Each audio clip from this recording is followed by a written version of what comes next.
Film is a medium that transports. All I have to do is pop myself in front of the TV to watch a movie, and I can just enjoy it, whatever place the film takes me to.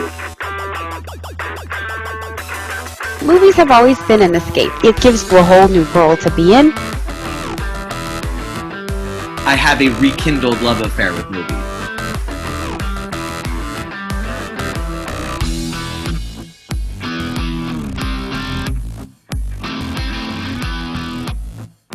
Welcome, everyone, to this episode of Real to Real Talk. I am Sergio Barrera, and it is time once again to talk movies. Joining me, as always, are the other Real to Real talkers, Susan Chisholm and Paul Britton. And it's time, folks, once again, to spin the roulette wheel. Welcome, guys. Yeah. Hi, Sergio. How are you today? I'm excited. Yeah. Not really, but I guess I am. Yeah, all right. I love that enthusiasm. Not really. I'm excited. Honestly, I'm excited for one of the segments today, but it's not the roulette. But that's okay. I'm gonna go ahead and say that I echo that sentiment completely. Gee, thanks, roulette wheel. Well, it sounds like y'all are getting your turn because I'm looking forward to talking about mine. So sweet. That's time. Yes, absolutely. It is time once again to spin the Netflix roulette wheel at realgood.com. And this is always a hit or miss when it comes to what the wheel gives us. And so it sounds like there's some misses coming up very soon. So and we don't even know what order we're going in today. We did not establish that before. So we're just going to... I'm perfectly happy waiting because I'm happy with mine. So I'd love to hear from y'all. But before we even get started, I chose, because it was my turn.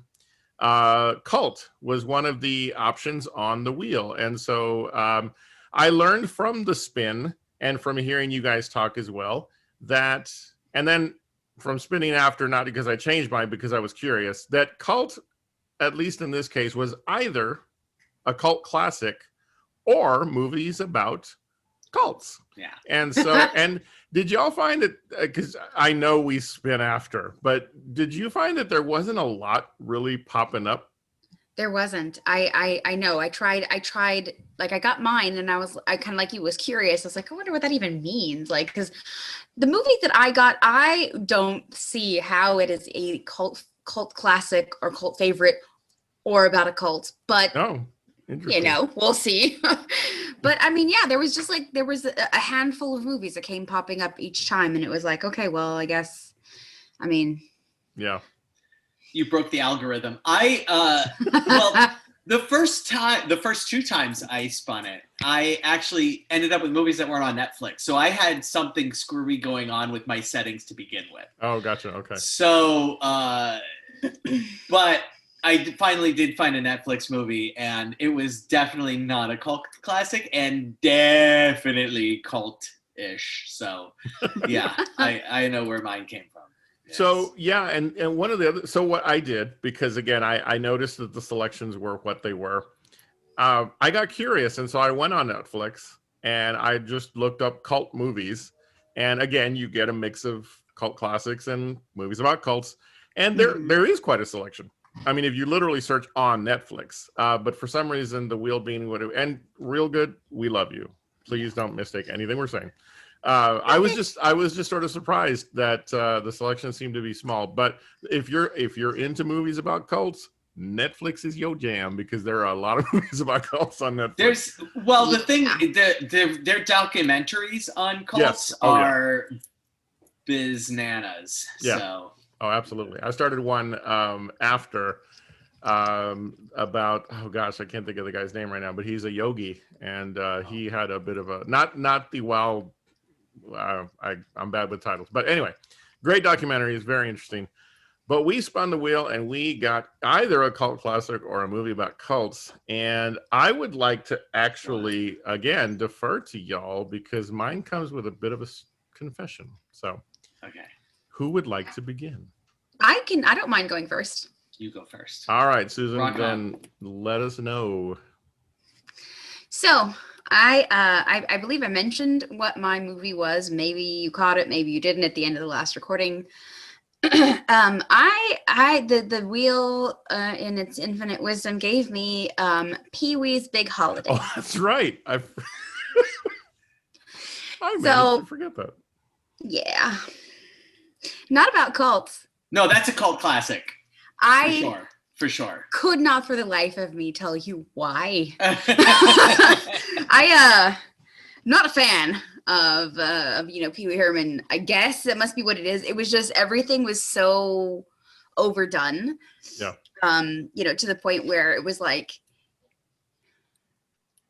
it could stop now. Okay, the gag can, okay, stop. Okay, seriously, the gag can stop now. It's not funny anymore. And it would do that over and over again over multiple different gags. And so in this particular film, Pee Wee Herman meets up with, I cannot say his name, Joe Manganiello. Manganiello? Yeah, that guy. So and of course, they hit it off and they're best friends because they're completely because Pee Wee Herman's never been out of his town and he doesn't know who this guy is. So anywho, it's a wonderful coming out adventure when he finally leaves his hometown for the first time ever and he goes to New York with gags that are a few seconds too long for my taste. And the kind of stereotypical, like, in the middle of it, there's like everything can go wrong, does go wrong.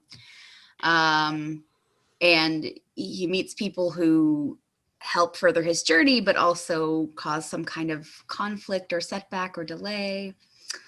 Yeah.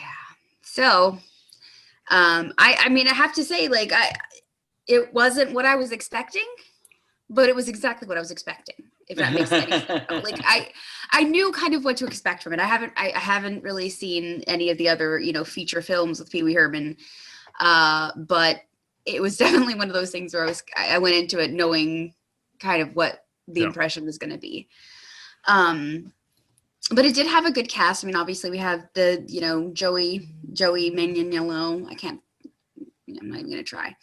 And then, you have Paul Reubens who surprisingly has more under his belt than just Pee Wee Herman. I learned actually a lot more about, him as an actor and him, his kind of personal kind of stuff that's been going on.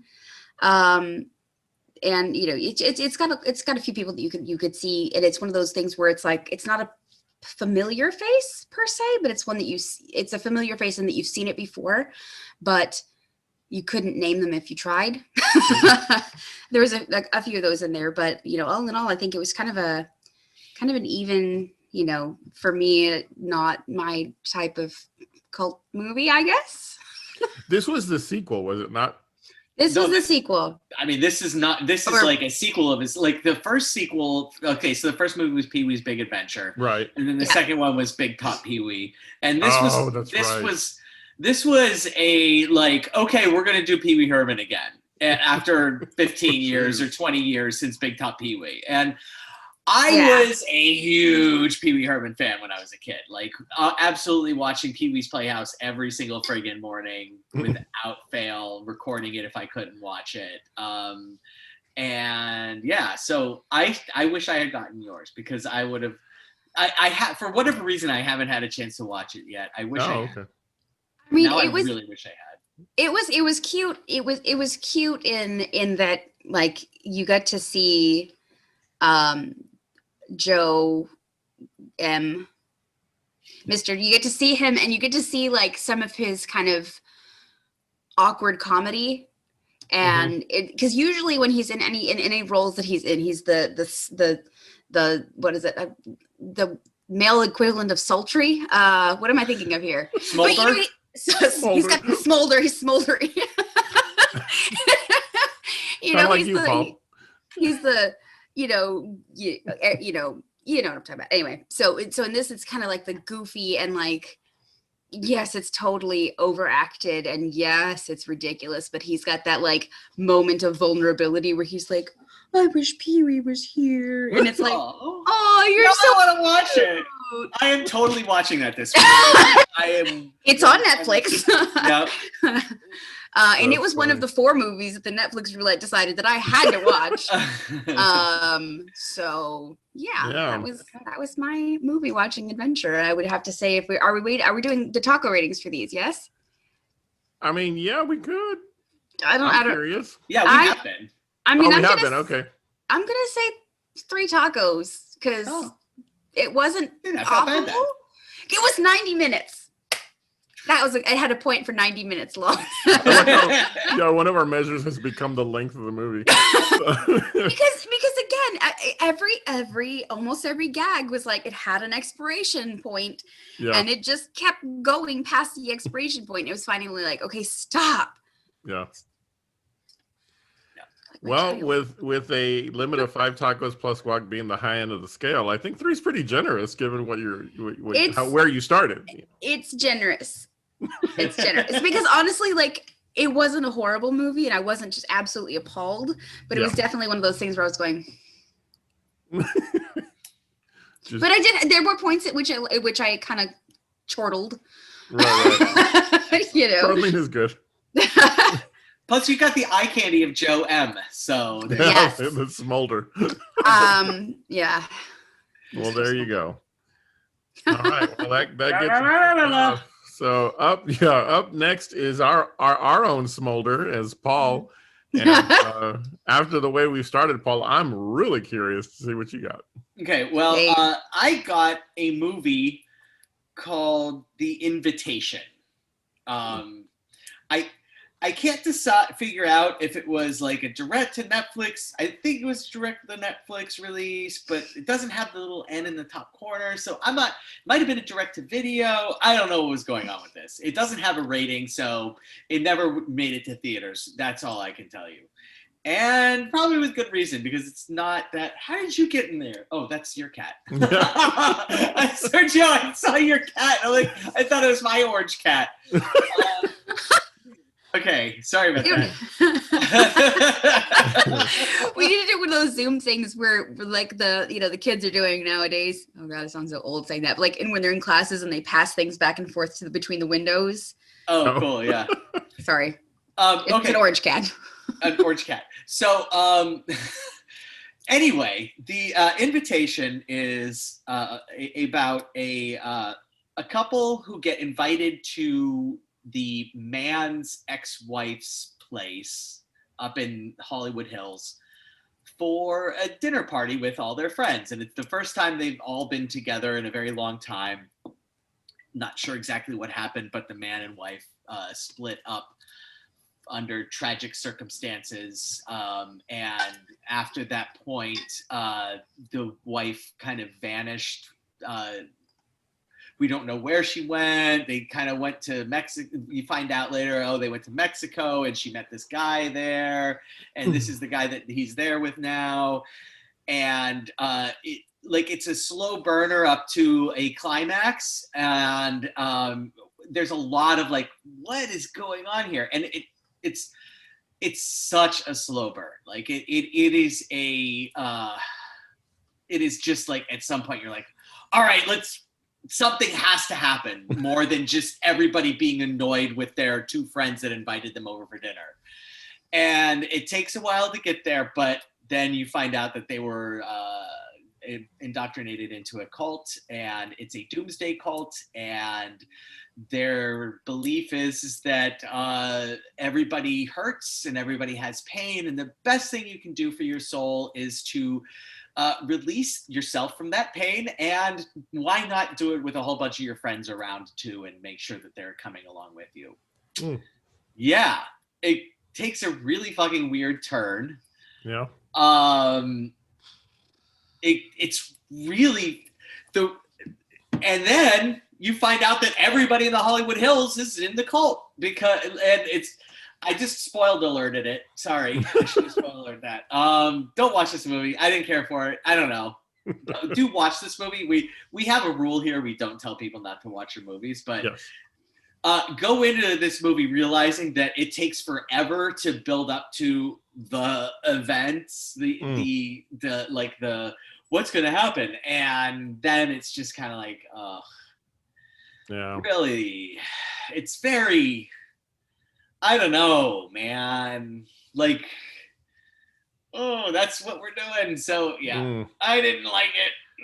I'm just gonna go straight to two tacos and say, Sergio, tell me about your movies and let me stop Wow. talking about this. I don't want to do it anymore. I did see the poster for that one as I did my my deeper dive into Netflix cult stuff, but yeah, 2 tacos out of 5 plus guac as a I'm being max. nice. Honestly, the last half, if this movie were an hour long, it'd been perfect, because the last half hour is actually kind of like, oh, okay, like it's picking up and it gets to where it's going quickly. Yeah. And the end reveal that I sort of spoiled is kind of like, oh, that's not good. But then you look back and you're like, how the is everybody in Hollywood Hills in this, like this, they all went to fucking Mexico. Like everybody that lives in Hollywood Hills just happened to be in Mexico at the same fucking time. It's like, stop, you know. A bridge too far, it seems. It really was a bridge too far. That was ultimately my biggest, like, I might have, like, I don't know. Yeah. It's one, we often run into this where it's, great premise, poor execution, It's a decent premise. Yeah, okay. It's a decent premise. The build up took forever, and like the things that happen, nobody's sitting through. Like everybody's like, oh, fuck this, we're out. Goodbye. We're not going to just entertain you for this, all the way through dinner just because we haven't seen you forever. You're weird now. We're out. Peace. Like that's like, there's just no way. Yeah. So. Yeah. Well, it's like you said before, we won't tell people not to watch it, but we won't say we loved it if we didn't. I didn't love it. I didn't love it. All right. Well, thank you, Paul. I will go ahead and reveal mine. But as I said before, mine comes with a bit of a confession. And it's the kind of confession that you might have to vote me off the island, because I committed the cardinal sin when it comes to real good Netflix roulette. You ignored your first pick, and you took I didn't ignore it. I didn't ignore it. So the very first chose past it. How dare you? No, hear me out. Hear me out. Go ahead. Speaking for the defendant. No. So when I spun the wheel at first, I got a movie called Apostle. And I was very excited because it contained Michael Sheen, and the premise sounded awesome because it was creepy. Within the first 20 minutes, there were such troubling images, I couldn't do it. And I'm usually not someone that will walk away from a movie, but it was such a like, I don't think I want to deal with where this trauma is going. And so I tapped out. I was like, I don't think I can do this, because it probably is the best definition of what a cult related movie is about. Because I did go ahead later and read the synopsis, and I was thankful I didn't make that journey, because like I said, just 2 or 3 things that happened within the first 20 to 25 minutes of the movie were enough for my stomach to be like, I'm not good with this. I can't watch this. So I'm not going to be dishonest. So I did spin again, and I ended up with a movie called Manson Family Vacation. It's a Duplass Brothers film. It's a Brothers film? Duplass Brothers film.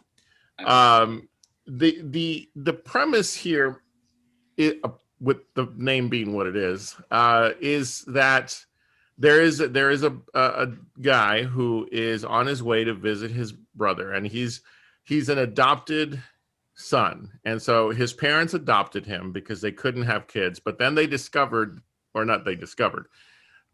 pregnant and then had his brother. So he's an adopted child, but then his adoptive parents had a kid, and so the brothers have always had sort of this natural conflict between them because of the adopted son feeling like, mom and dad loved you more because you were actually their kid, and so there's that history. And the movie doesn't dive deep into that, but that's sort of the overlying tension in this relationship.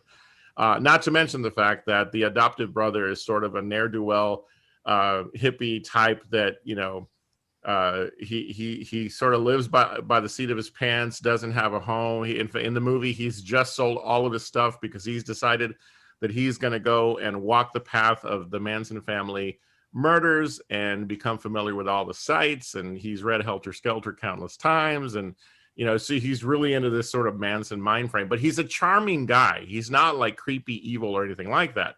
It's just that this is the measure of the life he's decided to live in this phase of his life. So he goes to see his brother and his family, and the dynamic of the family is such that the brother's wife really digs the you know, her husband's brothers. You know, you don't be mean to him. You know, you got to understand who he is. He's different, and there's nothing wrong with that.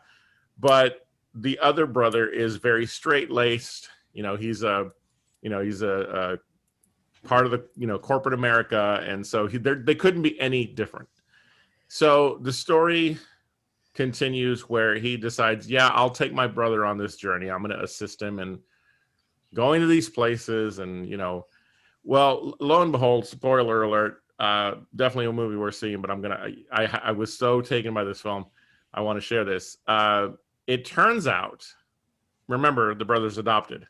Charles Manson had a lot of kids, and you discover that this young man is one of Charles Manson's kids. And so the story doesn't ever get creepy or weird, or, you know, it doesn't dive into any sort of exploitative attempts to glamorize what Manson did. Instead, it tells the story of this guy he's directionless. And then he learns through some research he does, because he reaches out to the people on the outside who still have contact with Manson, and oh yeah, Manson talks about you, and they're the ones that reveal to him who he is. And so it's a really great film, and it's just this little movie that I've never heard of. And when I saw the title as it, you know, came up on my subsequent spin, I was like, well, that sounds perfect. Let's see what this is about. Yeah. And it ended up being a really not at all what I expected. It fit the category for sure, but I was really pleased that it told a family story. You know, the realities of family differences and so forth, and the journey that these two brothers go on, and then that moment of the brother who was not adopted having to decide, you know, if this is his life, then I have to accept him. You know, he's still my brother, you know. And so, again, I found it very enjoyable. I'm not going to go anything higher than 3+ guac, only because there are points where it's overly simple. It's like, you know, they're leaping through the story pretty quickly, and there's not a lot of, you know, depth in the writing and so forth. But it was enough for me to say I would recommend it to people who really want a different spin on the Manson story. And it's creative. The guac is for how creative the story was, and where it takes you, and where these characters end up, and who they end up being. So Manson Family Vacation on Netflix was my second spin.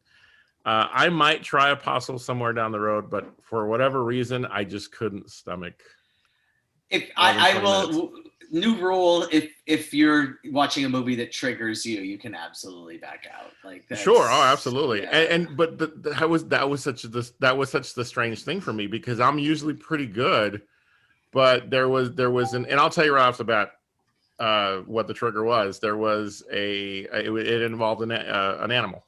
And you know, that's not so. Yeah. It was enough for me to go, I really want to know what the story is, but I can go read that. And I'm pretty good. I'm pretty good with not having got to the point where people started getting involved. So yeah, based on what I read. So okay. So yeah, so I appreciate y'all understanding that I made a choice. Yeah. So you gave it the old college try.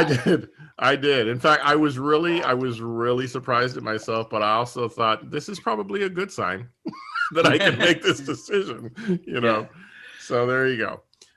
If anyone out there has watched The Apostle and wants to weigh in, not The Apostle. I'm all ears. No, not The Apostle. It's not The Apostle. It's called Apostle. Yes, because Yeah. The Apostle is a totally different This movie. is true. That's Robert Duvall. Robert Duvall. Yeah, no shit, very different movie.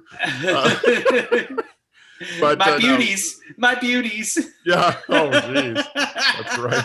Whew.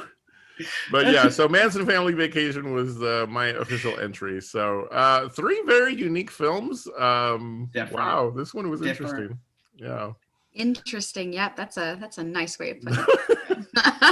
So we thank our friends at realgood.com. You can find the Netflix Roulette app at realgood/roulette. And you can actually undo settings or add other streaming services. We stick to the Netflix and the Netflix.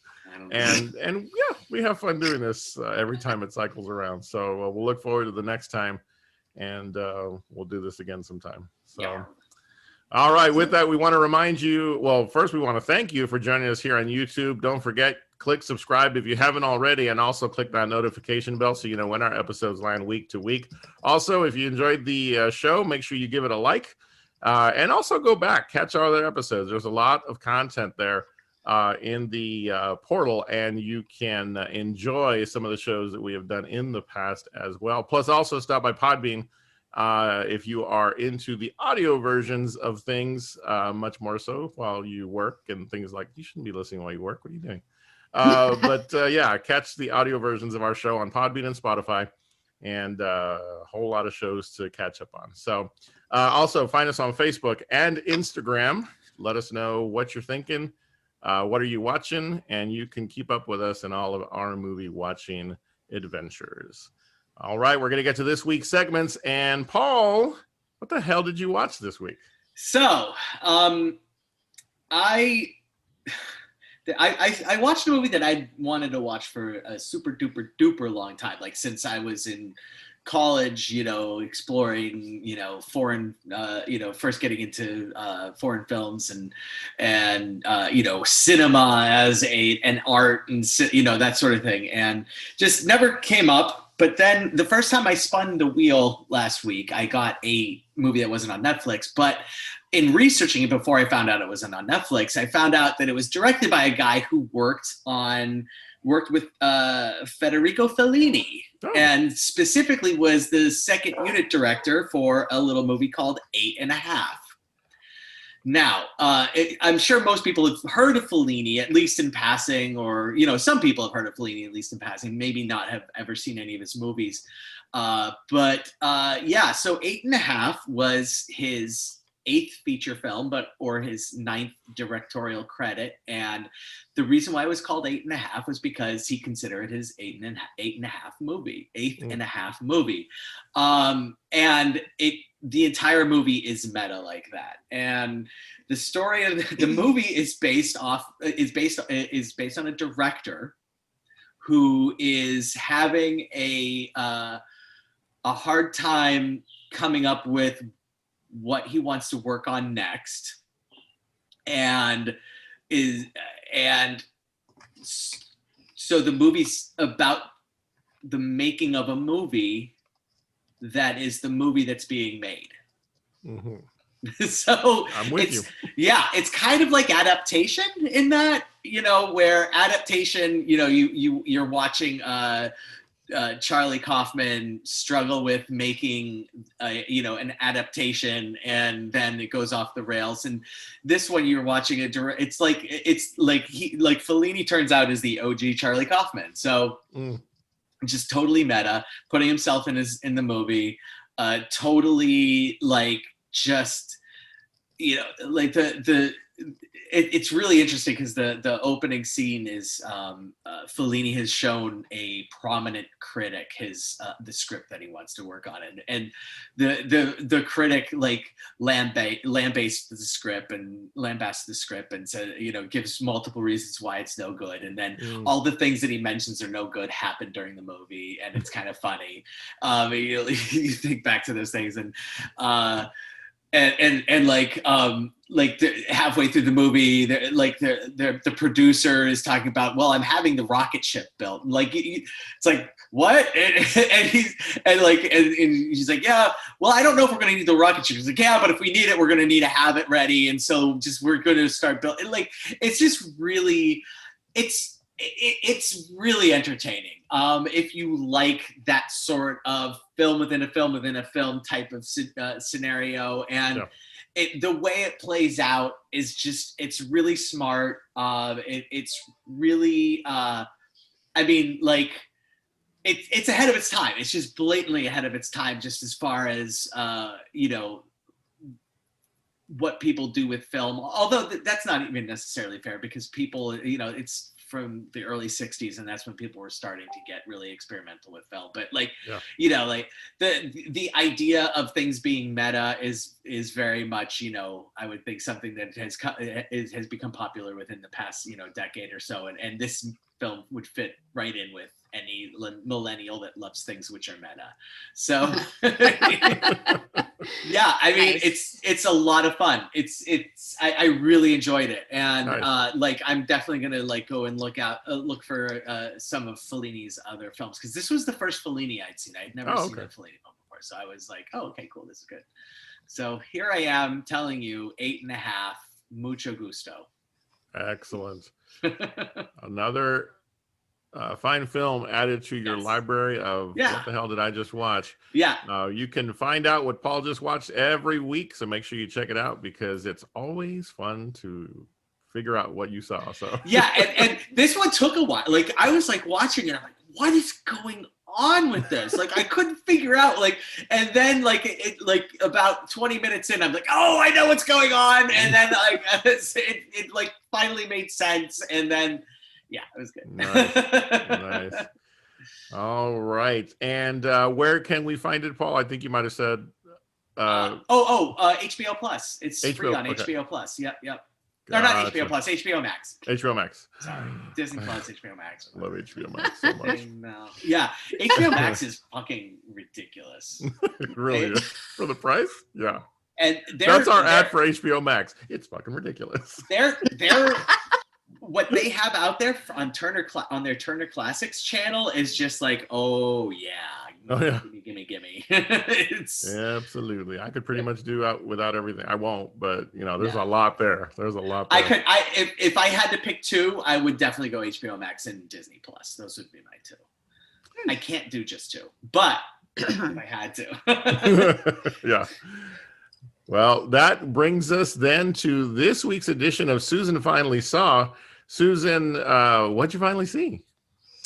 Well, because I am a glutton for punishment, but also because when I mentioned what my movie was, Paul said, have you seen Pee-wee's Big Adventure? You have to see that one first. So I did. Yay!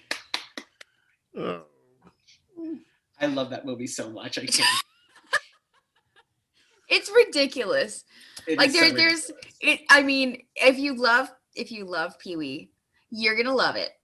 I guess I missed that ship when I was younger, and it's still, again, not my cup of tea. But there are a lot of similarities between the movie that I watched for my segment and the one that I watched for my Netflix Roulette, because there were a lot of times when those the gags would kind of go past their expiration. They'd go on just a little too far, and there was a lot of silly stuff. I mean, it seemed a little bit more lighthearted, I think, than Pee-wee's Big Adventure.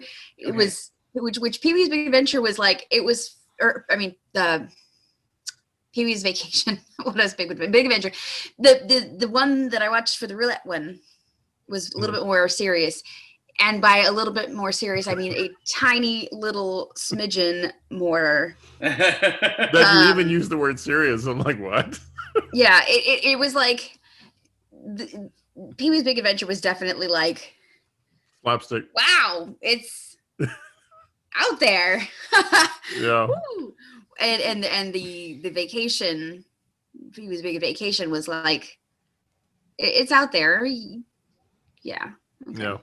Yeah. But yeah, I mean, there were. I mean, I think the part that I laughed at, I actually did laugh like a little bit more at this one.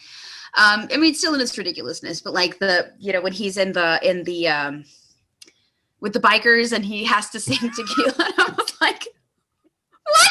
Why? Oh my. I was like, I was watching it and going, I know what's gonna happen. I know what's gonna happen. I know what's gonna happen, and it happened, and I was like, see, I freaking told you. So yeah. Large Marge. Come on. Yeah, there was another point there. I was like, okay.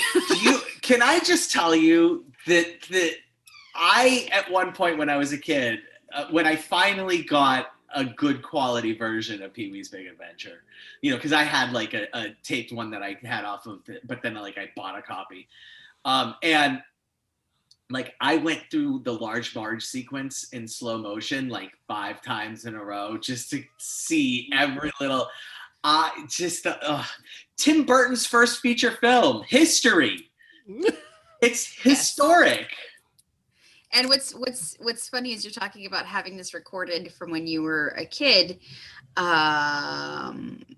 It came out the year that I was born. Awesome. There you go. Yeah. You're old. And that's definitely why I missed the boat on it, I think. But I mean, there were still parts of it that I found enjoyable. It's just, again, not necessarily my style of comedy. I guess we're still trying to figure that out, because I think I've said that more often. It's not my style of comedy, and I feel like I say that all the time. Maybe I'm not funny at all. No. Here's what I have no sense of humor. But here's the thing: is the thing about Pee-wee's Big Adventure is it really is a historical movie. Like, it's Tim Burton's first movie. It's Danny Elfman's first movie that he composed. I mean, he went on to compose 127 other movies. So yes. There's important things going on in Pee-wee's Big Adventure beyond just like Pee Wee Herman doing crazy things. So, and plus, and that's Alamo. I mean, come on. There is no basement. I did a lot of research after that. Yeah, no. So much. After because that's what I do when I watch the movie. And I was like, okay, so what was I supposed to see and feel and hear here? But like you pointed out that it was Tim Burton's first film. It was like, wow. I mean, you could tell. I'm a jerk. I'm sorry. I apologize. No. I remember when I finally saw this movie, because I had zero interest when it first came out. And I'm a huge Tim Burton fan, but just no interest whatsoever. And, when it first came out, you could not have been a huge Tim Burton fan because there was no Tim Burton to be a fan of. But what I mean is, by the time I finally saw this one, he already had several movies, and so I finally gave into it and was like, this is such a rare reaction for me, because you guys know what I can enjoy, and I can enjoy some real doozies. This one was the one that when it was done, I was like, okay, well, I watched it. I wanted to turn to Jen and be like, what did you just make me do? Like, so, That's me right now. Paul, what did you just make me do? Was it as bad as 13th Warrior? Oh, let's not go there. I knew it. Which did you have more fun watching? I'm going to plead no contest. Yeah, right. I'm my job. Pee-wee wins. I did not say that. No, you said that. Now you stop it. It's in your face. Nope. All right. My face has nothing. Well, Susan. Go ahead, Paul. Just one more question. Do you feel like you had a better viewing experience of Pee-wee's Big Holiday after seeing? Like, do you think you got more out of it having seen Pee-wee's Big Adventure first? Yes. Yeah, I do. I can say, because I did start. I started the holiday. I started Pee-wee's Big Holiday, and I was like, wait a minute, Paul told me I needed to watch the other one first. And I stopped and went back, and in the 20 minutes or 30 minutes that I watched and went back and watched, I picked up more stuff. Okay. Didn't mean it made it any funnier. It's still good to get the inside stuff. It is. It was like, okay. So yeah, and that one you can find on HBO Max also. Oh, well, there you go. And there Hey. you go. And another, it's fucking ridiculous. Yeah. Every week you can find out what Susan finally watched and go back, listen to some past episodes and see if you watch these movies as well. If you haven't, then make sure you do. And I don't know, maybe find us online and let us know what you want Susan to see as well, because we can just keep growing the list as far as I'm concerned. So Yeah, I mean, I was gonna say I'm okay with my list being a perpetually growing and changing monster because I keep knocking stuff off of that thing. I think we'll have to do a special post very soon on our Facebook just for that, just to see what people, and then we'll have more work for Paul to do to Yeah. vet the list. This time I get veto power though. If you send her shit, I'm knocking it off. Oh, Yeah, and he you're will never gonna personally live it message you to let you know that I your will choice is too. I will be shit. like, So- your taste sucks. what were you Fuck thinking? Why are you And a here fan? are the reasons. Here are the reasons that your movie choices suck. Yeah. Will not make the list. And you suck. Oh, Seriously, man. you're sending her a movie that 5 people saw in theaters that came out in 1993? Stop. She might as well go see the 13th Warrior. So- Yeah, exactly. Oh, Waterworld man. 2. All right, here we go. Oh my. Well, that was fun, Susan. Thank you so much once again for always sharing your movie watching adventures every week. Absolutely. I like to share something I call real-time rewind. And since we're in a new month, I've decided that I'm going to do a theme this month again. It's going to be courtroom drama month because I mentioned to you guys, I saw a movie called Dark Waters and Mark Ruffalo. It came out 2018. And I was like really taken, but I was reminded as I watched this film, make sure you check it out, that I love courtroom dramas. Like there are tons of films and there's a few that came to mind. And I thought, you know what, week to week, I'm going to feature in February a courtroom drama because nothing says Valentine's Day like courtroom dramas. So my very first courtroom drama that I'd like to remind you is out there and check it out. Stars Gene Hackman and Mary Elizabeth Mastrantano. I can never get her name right. Mary Elizabeth Mastrantano. It is a movie from 1991 called Class Action. It is Gene Hackman at his most Gene Hackman-ness. And he plays this lawyer that goes against big corporations and whenever they do things that harm people, he's the lawyer to go to. And his daughter, again, didn't say it was a likely premise, is the defense attorney for the corporations. And they end up in the same courtroom. I'm sure there's all kinds of weird reasons why that probably wouldn't happen in real life. But the story is the family drama that exists between father and daughter. And of course, they end up on opposing sides in the courthouse, and the movie takes off from there. It's a great watch. Again, it's an older film, but it stars familiar faces like Lawrence Fishburne as well. In addition to people like Jonathan Silverman, Tim Hopper, lesser known names, but faces you'll recognize when you see them. And overall, just a really, really good movie that really amps up the emotional conflict between father and daughter and plays out not just in the courtroom, but of course in their lives. So check it out. It is Class Action. You can find it on Prime. And I really, really enjoy it. And so that's my contribution this week to Real Time Rewind. Don't forget, you can find us here on YouTube every single week, talking to you about all things movies. Make sure you click subscribe if you haven't already, and also that notification bell so you know when our episodes land. Also, Facebook, Instagram. We're active on social media. Check us out. Let us know what you're watching, and contribute to the conversations because we'd love to hear from you. And pretty soon we'll start to get some ideas for movies you think we should see with Veto Power, starring Paul Britton. So that'll be our new segment. That'll be our new segment. Yeah. I just go through your horrible suggestions on the crap you like. Oh man, I'll work on my list right now. No, you submit enough. Yeah. Like half of her list is from you, I believe, at this point. No. No. It's really I have not. the Facebook It's really post. not. Oh, I have the Facebook really post. not. But when I read to him, I say, hey, okay, these are my the ones that I've picked out that I'm like interested in for this week. And he's like, oh, you've got to watch 13th Warrior. And I'm like, oh, okay. And I look at Paul's comment, it just says, really? Check.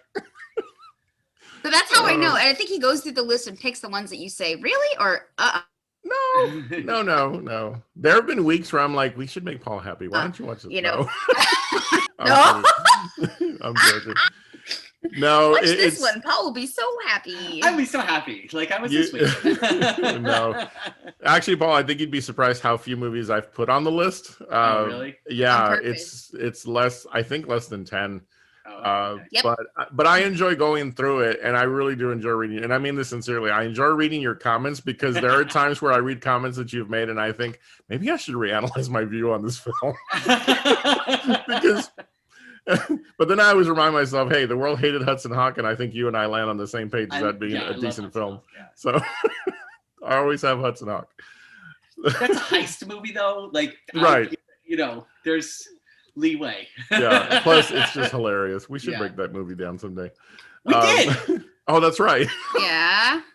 It's been so, and there you go, folks. Now you know we've done so many episodes we've forgotten what we've talked about. So go check them out. Go to our archives and find our That's right. dig on Hudson That's our Hawk. commercial. Yeah. Wow. Well, every week we also do quick reviews. It's time for real quick reviews. We've got a couple this week, and Paul, I'd like to get mine out of the way since I know how you feel. No. No? I disagree because let me just do my thing really quick, just to get it out of the way, and then we can have the discussion on your thing.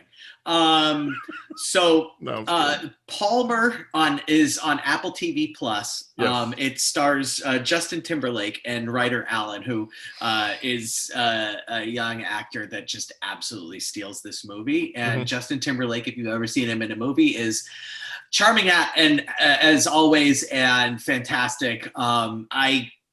This movie is fantastic. It's sappy and sentimental, but works. It's just one of those instances where the sappy sentimentalism just totally works. I do recommend it if you have Apple TV Plus. I had no thought towards getting Apple TV, and then I saw this trailer, and I thought I have to see this film. The trailer was just, it drew me in, and I don't know what I'm doing wrong, but I just can't seem to get subscribed. So I'm glad to know that you recommend it because I loved it. Wonderful. Looks wonderful. No. I'm not right. Yeah. It's good.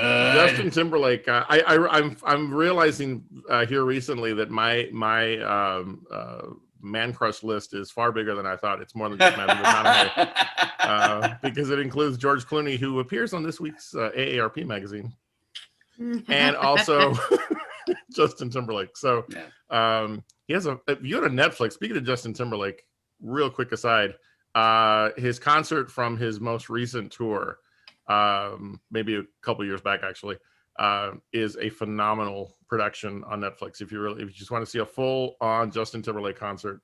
Do I? Spectacular. Hey, listen, I watched the Queen Bee. That's true. I can watch Justin Timberlake. So yeah, and if I recall, you loved it. I absolutely loved it. Yes, I did. Yeah. Yes, I did. Yeah. Yes, I did. The other real quick review we have for this week is a movie on Netflix. Netflix, of course, releasing new films every week in 2021. The White Tiger is the one I came across. And I'll just start right at the beginning and say, I went in with high hopes, and I was about 45 minutes in when I messaged both of you and said, The White Tiger, watch it. And then it kept going. And so... All right, I can see that. Yeah. This is I think it's a little over 2 hours, and the first hour I was really into it. Yeah, and I can see that. We've been through this though here, Paul, recently, where movies turn, and they go the wrong direction, and I really feel like this is what happened. Now, here's where I was hopeful when the turn happened. It was working too hard to be Slumdog Millionaire in some aspects, and it turned, and then there was I laughed when there was this sort of jab taken by the film at Slumdog Millionaire, literally in the dialogue, but the turn was, this is a movie that has you at a place where you're compelled to want to continue, and then it just undercuts you by becoming very heavy, and very there was just so many holes in the way the story and the plot played out. Yeah. That I again, not going to say don't watch it. Yeah. But I couldn't go higher than 3 tacos. I had a film. Yeah, I had a problem from it from the beginning though, because so in film class, one of the first rules is don't do narration. If you're gonna do narration, there has to be a really, really good reason to do it. Yeah. And more often than not, it doesn't work. So just don't do it. Like, Okay. If it's not working, don't stick with it. The narration in this movie, quite frankly, is about as bad of a narration as I've ever witnessed in a movie before. It is like literally textbook. For the love of God, do not do narration. There was no reason for it. Right. It wasn't good. There was no reason for it. It went nowhere. It went literally nowhere. Yeah. It made it seem like it was gonna go somewhere, and still didn't go anywhere. I was angry. I was literally angry at the narration throughout the movie, and then at the end of the movie, I was angry. I was literally angry at the narration. I was like, "You've got to be fucking kidding me!" Like the narration. But the thing is, I don't think it's a spoiler to say like the narration is supposedly the main character writing a letter to the premier of China, and it's like, there's no fucking way this guy's writing this letter. I don't care who the fuck he is. It's just all of this shit that you're putting in. No, right? It's garbage. Like, why would you write this letter that has all this stuff? And then when the turn hits, it's like, you're putting this in a fucking letter? Right. Exactly. Like, exactly. what? Yeah.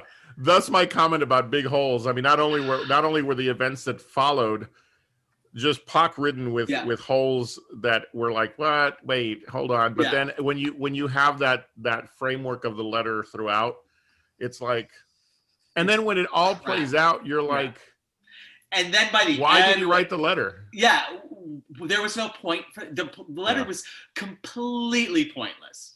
Yeah. Completely pointless. I think the movie would actually work without the narration. If like there wasn't narration, like there's a chance I would have been like totally all along with the movie throughout. But the narration just takes you completely out of the movie. Yeah. I did not like this movie at all. Yeah, there's a story here. They just chose not to tell it. Well, I don't even look. And by the way, I'm the last person that's going to criticize anybody doing anything against, somebody who's oppressing them. Like, bottom line, like if you are being, financially and mentally oppressed by not just a person, but a large group of people, you do what you need to do to get out of that. I am not going to judge anything you do. I am not. But for the fuck's sake, don't put a narration on the movie if you're gonna tell the movie. Yeah. And I wondered if maybe the people who directed it and put it together, maybe they felt like that we weren't going to be smart enough to, the culture and politics of the area. Yeah, I don't know. I don't know. I don't know. I think, and I don't know how this is going to sound. So if it sounds pretentious, forgive me. But I think we're all worldly enough to know what's going on in this world. Yeah. And so it was such a heavy-handed trope that was used, and it wasn't used to effect. And so The White Tiger is on Netflix. You can catch it. Again, we're never going to dissuade you, but we're never going to let you blame us. Yeah. And so I'm flat out telling you right now, it's getting one taco from me. So okay, well, there you go. Yeah. So Paul and I are usually at least 2 tacos apart in most of our ratings. So no, that's not true. I know. I tease. If there had been bombs in here, I would have given it 2 tacos. We would have been closer to the usually within 1 taco. Well, I would have been happy if they'd really done a Bollywood dancing like they do. In That's true too. Yeah, that would have been something, but it was just too much. Did really like the last shot. I will say. I agree. The last 2 minutes, I really liked, and that's the other thing. If it had completely been him breaking the 3rd wall throughout, I'm there. That would have made more sense. I would have been there, but yeah, instead it's narration garbage and didn't work. Yeah. And here we are. There you go. Another fun episode in the books, team. It's fun. It's good. I was really excited about it this week. Yeah. And so I'm excited about next week too. And so tell me why you're excited, Paul. Because I've already watched my What the Hell Did I Just Watch? And because I got it as Roulette this past week. And I am telling you, it like when I got this movie for the Roulette and when I saw it wasn't on Netflix, like I just read the synopsis and I was so excited because I knew it was going to be bonkers. And when it wasn't on Netflix, I was totally disappointed. And then I was like, fuck it, I'm watching it anyway. It's going to be my What the Hell Did I Just Watch? So, yeah. And then I watched 8.5 before watching it because my intent was to make it the What the Hell Did I Just Watch for this week. Oh, okay. But after I watched 8.5, I was like, I'm going to do 8.5 first and then save this one for next week. Gotcha. So, well, next week we will be discussing the 2 new films, the Simple Things and The Dig. And so if you haven't seen it, haven't seen them, get out there, watch them, and then you can figure out what we thought. Or don't. And wait to hear from us. This is true. You do it that way. I've seen one of the 2. I have as well. I'm very much looking forward to the second one because I'm a big Ray Fiennes fan. So yeah, he's on the list too, by the way. We're in the same camp. Yeah. I honestly though, we're gonna have a good conversation about the one that you and I have both watched. Like there's a really good conversation there, but. I'm excited to hear everybody's thoughts because so next week, The Simple Things and The Dig will be our feature conversation. And of course, we'll do all the fun stuff as well. Susan, I don't know if you already have an idea what you're going to watch, but we're excited to find out. I have an idea. It's the little things, not the simple things. Yeah. Oh, did I say the simple things? Yeah, it's the little things. Yeah. Well, Ouch. I call shows the wrong thing all the time. So that's all right. The little things. And yes, that's like literally, well, okay, I won't give anything away. Okay. Oh my. Indeed. Thank you all for joining us here on YouTube. It's always fun to talk movies with you and for you. Join us online, like we've been saying. Let us know what you're watching. More importantly, watch movies. Get together with your family safely. And gosh, I can't remember the last time I was in a movie theater, and I'm looking forward to finally someday getting back to one so we can talk more and more about movies as time goes on. Thank you both, Paul, Susan. We'll look forward to next week. For all of you watching out there, thank you so much for joining us. We love that you join us, and we want to remind you, as always, you're awesome, you're amazing, and the world's a better place because you are in it. We'll see you next time on Real to Real Talk.